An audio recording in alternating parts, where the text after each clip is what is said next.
नमस्कार, मी उमा शिंदे। एडीएन बातमीपत्रात आपले स्वागत। आता एक नजर टाकूया आजच्या ठळक घडामोडींवर। जिल्हाधिकारी कार्यालयात तिसऱ्या लाटेच्या पार्श्वभूमीवर कोविड टास्क फोर्सची बैठक संपन्न। खासदार इम्तियाज जलील यांचा प्रशासनाच्या बैठकीवर बहिष्कार। आत्महत्या केलेल्या रिक्षा चालकाच्या घरी भेट देऊन केले सांत्वन। आत्महत्येस शासन जबाबदार असल्याचा लावला आरोप। शहरातील 52 रस्ते होणार चकाचक। स्मार्ट सिटीच्या स्वीपिंग मशीनचा आज लोकप्रतिनिधींच्या हस्ते झाले लोकार्पण। तथागत भगवान गौतम बुद्ध यांच्या जयंतीनिमित्त धम्ममय भारत मिशन अंतर्गत ऑनलाईन महोत्सव तर महात्मा फुले प्रतिष्ठानच्या वतीने 3 दिवसीय कार्यक्रमांचे आयोजन। आता सविस्तर बातम्या। सोमवारी जिल्हा कोविड टास्क फोर्सच्या बैठकीत संभाव्य तिसऱ्या लाटेबाबत व म्युकरमायकोसिस या आजाराबाबत चर्चा पार पडली। या बैठकीला खासदार इम्तियाज जलील यांनी बायकॉट करून आत्महत्याग्रस्त रिक्षा चालकाच्या कुटुंबियांची भेट घेत सांत्वन केले। जिल्हाधिकारी सुनील चव्हाण यांच्या अध्यक्षतेखाली सोमवारी जिल्हाधिकारी कार्यालयाच्या समिती कक्षात कोविड टास्क फोर्सची बैठक पार पडली। यावेळी आमदार हरिभाऊ बागडे, आमदार संजय शिरसाट, आमदार अतुल सावे, आमदार उदयसिंह राजपूत, आमदार अंबादास दानवे यांच्यासह महानगरपालिका आयुक्त आस्तिक कुमार पांडेय, जिल्हा परिषदेचे मुख्य कार्यकारी अधिकारी डॉक्टर मंगेश गोंदावले, घाटीच्या अधिष्ठाता डॉक्टर कानन येळीकर, जिल्हा शल्यचिकित्सक डॉक्टर सुंदर कुलकर्णी, मनपा आरोग्य अधिकारी डॉक्टर नीता पाडळकर यांच्यासह संबंधित सर्व यंत्रणा प्रमुख अधिकारी उपस्थित होते। जिल्हाधिकारी चव्हाण यांनी जिल्ह्यामध्ये कोरोना बाधितांचे प्रमाण कमी होण्यासाठी लॉकडाऊन, नागरिकांचे सहकार्य तसेच लोकप्रतिनिधी यांचे मार्गदर्शन मोलाचे ठरले असे सांगितले। तर संभाव्य तिसऱ्या लाटेबाबत सविस्तर चर्चा या बैठकीत करण्यात आली। तर ब्लॅक फंगस बाबतही चर्चा या बैठकीत करण्यात आली। आमदार संजय शिरसाट यांनी खासगी रुग्णालयाच्या जास्तीच्या शुल्क आकारणीबाबत मुद्दा उपस्थित केला। तर आमदार अंबादास दानवे यांनी जिल्हा प्रशासनाच्या कामाचे कौतुक केले। देखो, जनता परेशान है, सबको पता है, लेकिन जो कोविड का संकट है ये भी महत्व का है और कोविड का संकट रुकवाने के लिए लॉकडाउन यही पर्याय सरकार प्रशासन सब ने रखा है और उसके अच्छे परिणाम आ रहे हैं। आज संभाजी नगर के पेशेंट्स रुग्ण जो है कोविड के एकदम कम हुए, इसका कारण लॉकडाउन सक्सेस हुआ है और इसलिए जनता परेशान है। लेकिन जनता के लिए जो करते हैं वो सरकार करने का प्रयत्न कर रही है। रिक्शा चालकों को, रिक्शा ड्राइवर को, परमिट होल्डर्स को कुछ अनुदान दे रही है, हॉकर्स को दे रही है, जिसके पास राशन कार्ड है उनको मुफ्त में अनाज दिया जा रहा है। ये भी सरकार की तरफ से काम हो रहा है। लेकिन ये लॉकडाउन जल्द जल्द खुलना चाहिए, ये भूमिका जनता की है, लेकिन कोविड भी नहीं होना चाहिए, ये भी भूमिका सबको रखना पड़ेगा। ऐसा नहीं, जब पेशेंट कम होते, जब बेपरवाही से लोग अपना वर्तन करते हैं और इससे ज़्यादा धोखा आने वाले समय में हो सकता है, इसलिए जिम्मेदारी, खबरदारी हमने सबने लेना चाहिए। म्यूकरमाइकोसिस के बारे में चर्चा हुई। आने वाले समय में बच्चों को कोविड अगर होगा तो उसके बारे में बेड की क्या सिचुएशन, उनको दवाइयाँ कौन सी लगती है, उसकी जन जागृति स्कूलों के माध्यम से, वर्चुअल मीटिंग के माध्यम से होना चाहिए। ये विषय पर चर्चा हुई है। देखिए, उस मीटिंग के अंदर मैंने जाने का इसलिए फ़ैसला नहीं किया कि एक तरफ मीटिंग में जाकर सिर्फ ये सुनना कि हमने कितना अच्छा काम किया है और दूसरी तरफ ज़मीन के ऊपर इस तरह अगर कोई गरीब ऑटो रिक्शा वाला अपनी जान गंवा रहा है, अपनी जान दे रहा है सिर्फ इसलिए कि प्रशासन और सरकार की अनदेखी हो रही है इन लोगों की तरफ, तो मेरा यहाँ आना ज़्यादा अहम था, ना कि उस मीटिंग के अंदर बैठकर जो सिर्फ अपनी पीठ थपथपाते हैं कि हमने कितना अच्छा काम किए है करके। अगर अच्छा काम किए होते तो शायद ये लड़के की जान बच जाती थी। आज उसके परिवार के ऊपर क्या बीत रही है, उसके माँ के ऊपर, उसकी पत्नी के ऊपर क्या बीत रही है, शायद उस मीटिंग के अंदर बैठे अधिकारियों को एहसास नहीं है। मैं उन लोगों से भी ये अनुरोध करना चाहूँगा कि एक बार यहाँ पे निकल कर आए और देखें इन लोगों की हालत कैसी है करके, तब आपको समझ में आएगा कि आप सिर्फ बयानबाजी जो करते हैं और ज़मीनी हकीकत के अंदर कितना फ़र्क है। केंद्र व राज्य शासनाला खरंच जनतेची काळजी असती तर युवकांवर आत्महत्येची वेळच आली नसती। सध्या होणाऱ्या आत्महत्यांना सर्वस्वी जबाबदार सरकारच असल्याचे प्रतिपादन खासदार इम्तियाज जलील यांनी केले। लॉकडाऊन व संचारबंदीमुळे ऑटो रिक्षाचे हप्ते भरता न आल्याने आणि रिकव्हरी एजंट यांनी सतत त्रास दिल्यामुळे राजीवनगर झोपडपट्टी रेल्वे स्टेशन परिसर येथील रिक्षा चालकाने काही दिवसांपूर्वी आत्महत्या केली। हा 27 वर्षीय युवक भीमराव राजू साबळे यांच्या घरी खासदार इम्तियाज जलील यांनी सोमवारी भेट देऊन परिवाराचे सांत्वन केले। मयत यांच्या विधवा पत्नी, आई व भावांची विचारपूसही केली। लॉकडाऊनमुळे शाळाही बंद असल्याने शाळकरी मुलांचे भाडे मिळणेही बंद झाल्याने त्यांची पत्नी व आई हे रस्त्यावरील भंगार जमा करून घरचा उदरनिर्वाह करत असल्याचे मयताच्या पत्नीने खासदार इम्तियाज जलील यांना सांगितले। MIM पक्षाच्या वतीने खासदार जलील यांनी साबळे परिवाराला आर्थिक मदतही केली। औरंगाबाद जिल्ह्यातील खाजगी बँका व फायनान्स कंपन्यांनी बँकेचे हप्ते वसुली करण्यासाठी बाउन्सर, गुन्हेगारी पार्श्वभूमी असलेले गुंड प्रवृत्तीच्या लोकांना गोरगरीब मालक व चालक यांच्याकडे सकाळी व मध्यरात्री वेळी पाठवत आहे। सदरील रिकव्हरी एजंट गुंड प्रवृत्तीचे असल्याने ते वसुली करण्यासाठी बळजबरी करणे, दादागिरी करून घरातील व्यक्तींना व महिलांना धमकावणे तसेच सर्रासपणे अर्वाच्य भाषेचा वापर करून आत्महत्येस प्रवृत्त करण्याचे काम करत असल्याचे यापूर्वीच जिल्हाधिकारी सुनील चव्हाण आणि पोलीस आयुक्त निखिल गुप्ता यांना पत्राद्वारे कळविले होते। त्यानंतर सुद्धा आजतागायत संबंधितावर कोणत्याही प्रकारची कार्यवाही जिल्हा प्रशासनाच्या वतीने करण्यात आली नसल्याचे खासदार इम्तियाज जलील यांनी सांगितले। यानंतर मयत साबळेसारखी दुर्दैवी घटना शहरात पुन्हा घडली तर त्याची सर्वस्वी जबाबदारी जिल्हा प्रशासनाची असणार असे खासदार इम्तियाज जलील यांनी स्पष्ट केले। गोरगरिबांना उदरनिर्वाहाची व्यवस्था करून लॉकडाऊन व संचारबंदी केली असती तर युवकांना त्यांचे जीव देण्याची वेळ आलीच नसती। भविष्यात फायनान्सवाल्यांची दादागिरी खपवून घेतली जाणार नाही असे प्रतिपादन खासदार इम्तियाज जलील यांनी यावेळी केले। देखिए, एक ऑटो रिक्शा वाला जो रेलवे स्टेशन के पास इस गरीब बस्ती के अंदर रहता है, साबड़े नाम का, जिसकी उम्र महज 27 साल बताई गई है। वो लड़के ने आत्महत्या की है। वो रिक्शा चलाता था, रिक्शे के ऊपर लोन था और ऐसे पीरियड के अंदर जब कारोबार नहीं चल रहा है तब बैंक वाले, फाइनेंस वाले फ़ोन कर कर के उन्हें परेशान कर रहे थे। तो ऐसे हालत में उससे बर्दाश्त नहीं हुआ और उसने फांसी लगाकर आत्महत्या कर ली। तो ऐसे साबड़े जैसे बहुत सारे लोग हैं जो आज इस परेशानियों से गुज़र रहे हैं। सरकार ने तो ये कहा है कि हम आपको रिक्शे वालों को 1500 रुपये देंगे, लेकिन अभी तक कितने रिक्शे वालों के पास ये 1500 रुपये आए, ये सरकार ने ही जवाब देना चाहिए।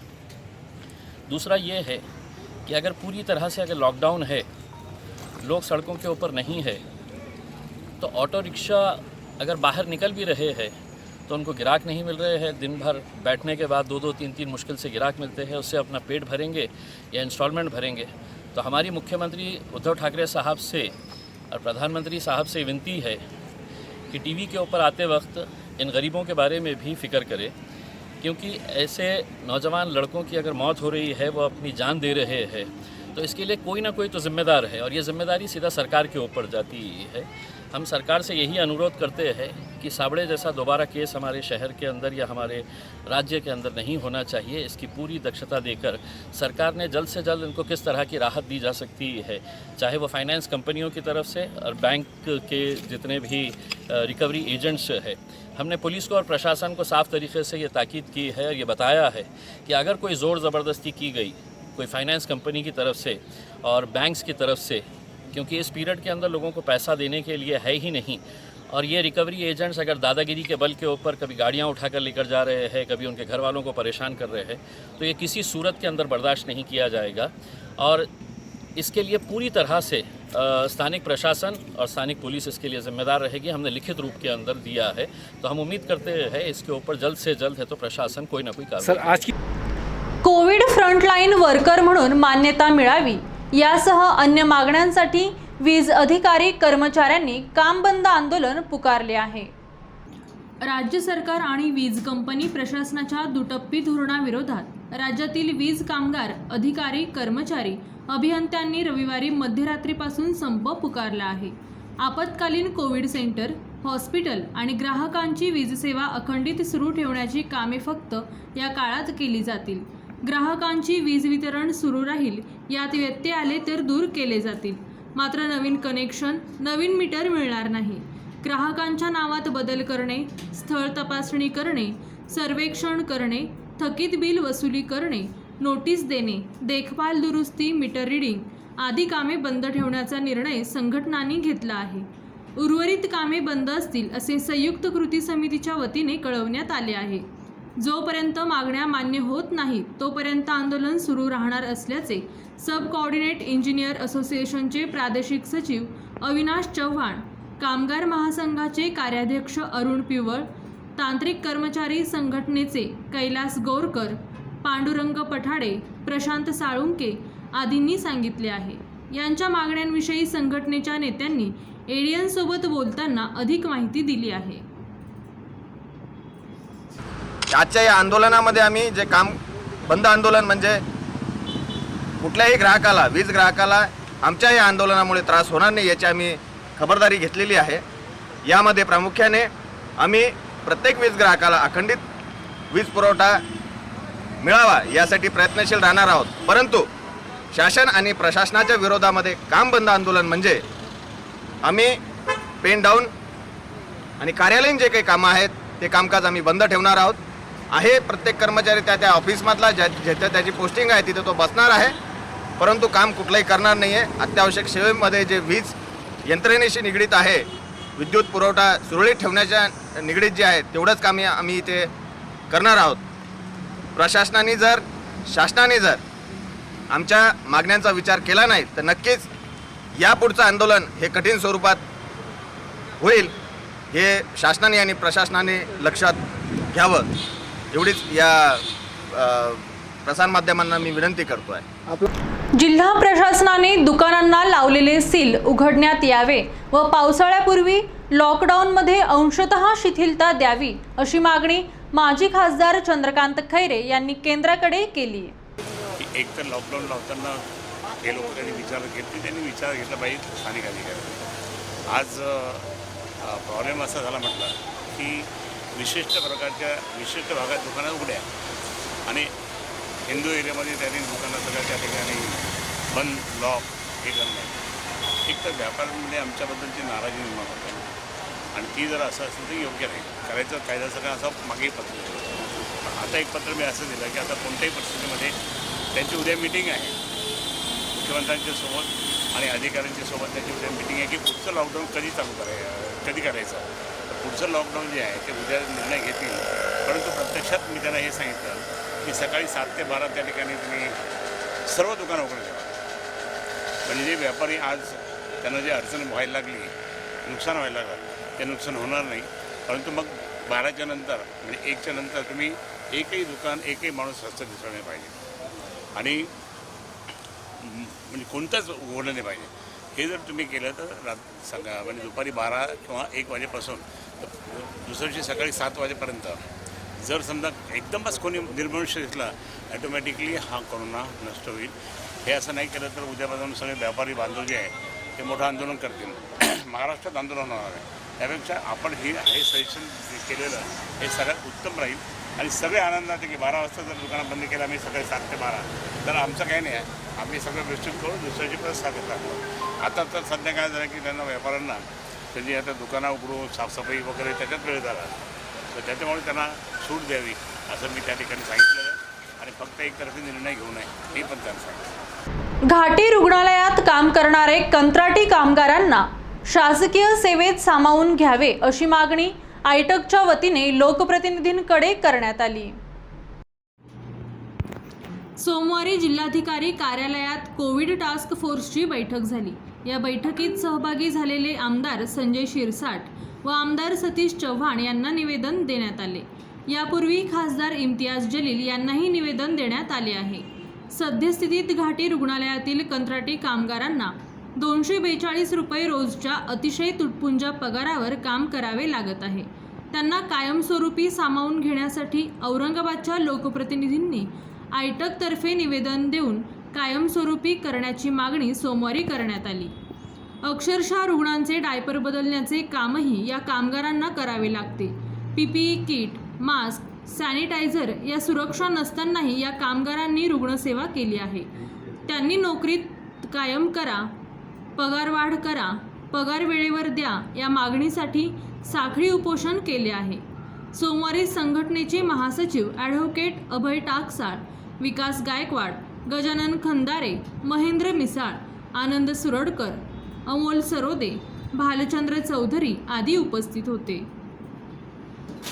वेळ झाली आहे एका छोट्याशा ब्रेकची. ब्रेक नंतर पुन्हा भेटूया. पाहत रहा ADN.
ब्रेक नंतर आपले स्वागत.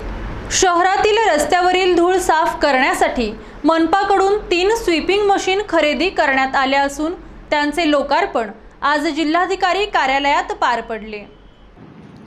शहरातील रस्ते धूळमुक्त व्हावे यासाठी प्रशासक आस्तिक कुमार पांडेय यांनी smart city development corporation limited प्रकल्पांतर्गत 3 स्वीपिंग मशीनच्या खरेदी केल्या आहेत. सोमवारी जिल्हाधिकारी कार्यालयाच्या प्रांगणात विधानसभेचे माजी सभापती हरिभाऊ बागडे, आमदार अतुल सावे, आमदार अंबादास दानवे, आमदार उदयसिंग राजपूत, पोलीस आयुक्त निखिल गुप्ता, महानगरपालिका आयुक्त तथा प्रशासक आस्तिक कुमार पांडेय, जिल्हा पोलीस अधीक्षक मोक्षदा पाटील यांनी हिरवी झेंडी दाखवून गाड्यांचे लोकार्पण केले. यावेळी महानगरपालिकेचे घनकचरा व्यवस्थापन विभाग प्रमुख सहाय्यक उपायुक्त नंदकिशोर भोंबे, देविदास पंडित, स्मार्ट सिटीचे ऋषिकेश इंगळे, अर्पिता शरद आदी उपस्थित होते. या स्वीपिंग मशीनमुळे शहरातील 100 किलोमीटर लांबी असलेले आणि महत्त्वाचे 52 रस्त्यांवरील धूळ साफ केली जाणार आहे.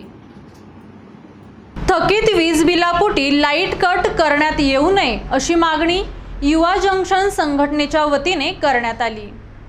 मागील वर्षी कोरोना सुरू झाल्यापासून अनेकांच्या हातचे काम गमावले आहे। अनेकांना परिवाराचा उदरनिर्वाह करण्यास अडचणींना सामोरे जावे लागत आहे। अशात थकीत वीज बिलापोटी लाईट कट केली जात आहे। महावितरण कार्यालय छावणी येथे नागरिकांच्या वीज बिलासंदर्भात निवेदन देण्यात आले। लाईट कट करू नये अशी मागणी युवा जंक्शन सामाजिक व राजकीय संघटनेच्या वतीने मुख्यमंत्री यांच्याकडे करण्यात आली आहे। यावेळी राज चौतमल, सुनील बनकर, सिद्धार्थ पवार, भीमराव रेंगडे, समाधान साबळे, सुभाष रंधवे आदींची उपस्थिती होती। आता सद्यस्थितीला या कोरोनाच्या महामारीमध्ये नागरिकांचे बेहाल होत आहेत। कित्येक जणांना काम नाही, या दृष्टीने जे काही ग्राहक असतील, वीज बिल ग्राहक असतील, ज्यांचे काही वीज बिल थकीत असेल, आमची अशी विनंती आहे महावितरणाला की त्यांनी त्यांच्यावर सक्ती न करता किंवा त्यांचे वीज कनेक्शन कट न करता त्यांना जी काही सवलत आहे ती या महामारीमध्ये देण्यात यावी व जे काही थकीत असेल, वीज बिल थकीत असेल मोठ्या प्रमाणामध्ये त्यांचे टप्प्याटप्प्याने हप्ते भरण्यास किंवा टप्प्याटप्प्याने वसुली त्यांच्या वीज बिलाची करण्यात यावी अशी आमची महावितरणाला विनंती आहे। शहरातील लोहाडे परिवाराच्या वतीने 50 गरजवंत कुटुंबियांना अन्नधान्याच्या किटचे वाटप करण्यात आले। स्वर्गीय कल्याणमल लोहाडे परसोडेकर यांच्या 8व्या पुण्यतिथीच्या निमित्ताने रविवार रोजी समाजातील 50 गरजवंत कुटुंबियांना रेशन किट वाटप करण्यात आली। लोहाडे परिवाराच्या वतीने अन्नधान्याच्या किटचे वाटप जैन संत श्री देवनंदीजी महाराज यांच्या ऑनलाईन मंगल सानिध्यात व माजी खासदार चंद्रकांत खैरे यांच्या हस्ते करण्यात आले। याप्रसंगी औरंगाबाद जिल्हा पुरवठा अधिकारी दत्ता भारसकर, नाशिक जिल्हा परिषद सदस्य महेंद्र काळे, जैन समाजाचे अध्यक्ष ललित पाटणी, उपाध्यक्ष विनोद लोहाडे यांच्यासह धन्नालाल लोहाडे, देवीचंद लोहाडे, संतोष गंगवाल, सचिन पाटणी यांची उपस्थिती होती। या कार्यक्रमात लोहाडे परिवारातील कोरोना संक्रमण काळात अत्यंत उत्कृष्ट सेवा देणारे शैलेश धनराज लोहाडे, पवन राजकुमार लोहाडे, डॉक्टर आनंद मोतीलालजी लोहाडे यांचा माजी खासदार चंद्रकांत खैरे यांच्या हस्ते सत्कार करण्यात आला। हा कार्यक्रम यशस्वी करण्यासाठी डॉक्टर सतीश लोहाडे, पियुष लोहाडे, शीतल लोहाडे, प्रीतम लोहाडे, सावन लोहाडे, आदी लोहाडे, निधी, मनीषा, पायल लोहाडे आदींनी परिश्रम घेतले। तथागत गौतम बौद्धांच्या जयंतीनिमित्त महात्मा फुले सामाजिक प्रतिष्ठानच्या वतीने 3 दिवसीय कार्यक्रमाचे आयोजन केले असून याबाबत प्रतिष्ठानच्या वतीने अधिक माहिती देण्यात आली। दरवर्षी बुद्ध पौर्णिमेच्या निमित्ताने महात्मा फुले प्रतिष्ठानाच्या वतीने विविध कार्यक्रमाचे आयोजन केले जाते। यावर्षी प्रत्यक्ष कार्यक्रम घेता येणार नाही कोरोनाचं सावट असल्यामुळे आणि लॉकडाऊन असल्यामुळे, लॉकडाऊनचे निर्बंध असल्यामुळे। त्यामुळे गुगल मीट व फेसबुक लाईव्हच्या माध्यमातून विविध सांस्कृतिक आणि प्रबोधनात्मक कार्यक्रमांचे आयोजन प्रतिष्ठानाच्या वतीने केले आहे, ज्यामध्ये 24 मे म्हणजे आज सायंकाळी 6 वाजता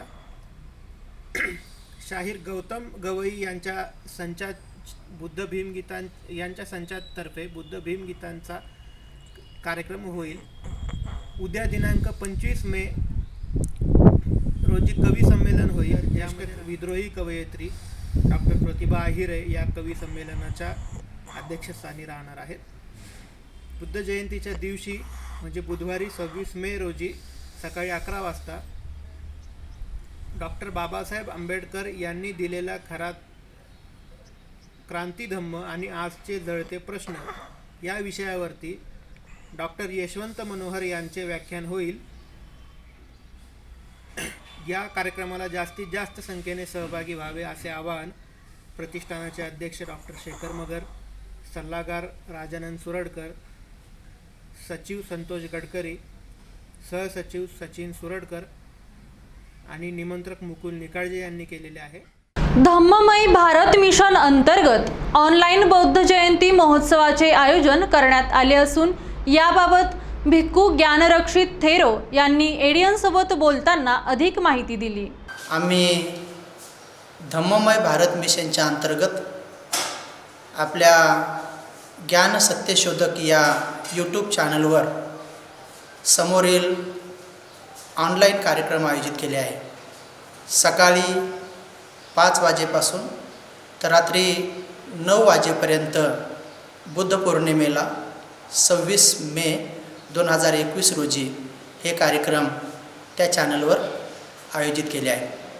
सकाळी 5 ते 6 या 1 घंट्यामध्ये सामूहिक ध्यान साधना होईल. सकाळी 6 ते 6:15 वाजेपर्यंत सर्व उपासक उपासिकांना अष्टशील प्रदान करण्यात येईल. त्यानंतर सकाळी 8 ते 10 वाजेपर्यंत महापरित्राण पाठ श्रावस्ती बुद्ध विहारामध्ये व सर्व लोक आपापल्या घरून ऑनलाईन बघतील, त्याचा लाभ घेतील.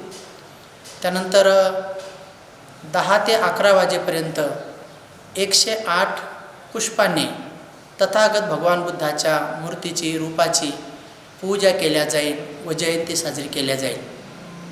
त्यानंतर भिक्षू संघाचं भोजन होईल. दुपारी 2:30 ते 3:30 वाजता पुन्हा सामूहिक ध्यान साधना होईल व 4 ते 5:30 या 1.5 घंट्याच्या कालावधीमध्ये 1 वर्षापासून तर 16 वर्षापर्यंतच्या छोट्या छोट्या मुलामुलींना भगवान तथागत बुद्धांच्या जीवनासंदर्भात जर त्यांना काही गाथा येत असतील, वंदना येत असतील, 22 प्रतिज्ञा येत असतील किंवा तथागताच्या जीवनावर त्यांना स्वविचार काही मांडायचे असतील तर त्यांना 5 मिनिटाचा वेळ देऊन त्यांची आम्ही स्पर्धा ठेवलेली आहे. आणि संध्याकाळी 7 वाजता ज्ञान सत्यशोधक या यूट्यूब चॅनलवर माझं स्वतःचं भिक्खू ज्ञानरक्षित थेरो यांचं प्रवचन असेल. ते संध्याकाळी 8 वाजेपर्यंत चालेल आणि मग संध्याकाळी 8 वाजेपासून तर 9 वाजेपर्यंत 108 दीपाने बुद्ध रूप व बोधी वृक्षाची दीप प्रज्वलित करून दीप लावून मेणबत्ती लावून आम्ही पूजा करणार आहोत व ऑनलाईन 2565वी बुद्ध जयंती अशा पद्धतीनं साजरी करणार आहोत. तरी सर्व श्रद्धावान उपासक उपासिकांनी याचा लाभ घ्यायचा आहे. शहरात मान्सूनपूर्व नाला सफाईचे काम सुरू असून सध्या ते काम अंतिम टप्प्यात आहे. पावसाळ्यापूर्वी नाले सफाईचे काम महानगरपालिकेच्या वतीने मुदतीपूर्वी सुरू करण्यात आले होते. हे काम सध्या अंतिम टप्प्यात असून सोमवारी चांदमारी परिसरातील नाला सफाई करण्यात आली. यावेळी रिजवान खान, रफिकभाई सूर्यवंशी, शेख नदीम शेख खलील, शाहिद परवेज आदी या कामासाठी परिश्रम घेत आहेत. औरंगाबाद महानगरपालिकेच्या वतीने सुरू करण्यात आलेल्या नाले सफाईचे काम 80% पूर्ण झाले असून सध्या हे काम शेवटच्या टप्प्यात सुरू आहे. पुन्हा एकदा नजर टाकूया आजच्या ठळक घडामोडींवर. जिल्हाधिकारी कार्यालयात तिसऱ्या लाटेच्या पार्श्वभूमीवर कोविड टास्क फोर्सची बैठक संपन्न. खासदार इम्तियाज जलील यांचा प्रशासनाच्या बैठकीवर बहिष्कार. आत्महत्या केलेल्या रिक्षा चालकाच्या घरी भेट देऊन केले सांत्वन. आत्महत्येस शासन जबाबदार असल्याचा लावला आरोप. शहरातील 52 रस्ते होणार चकाचक. स्मार्ट सिटीच्या स्वीपिंग मशीनचा आज लोकप्रतिनिधींच्या हस्ते झाले लोकार्पण.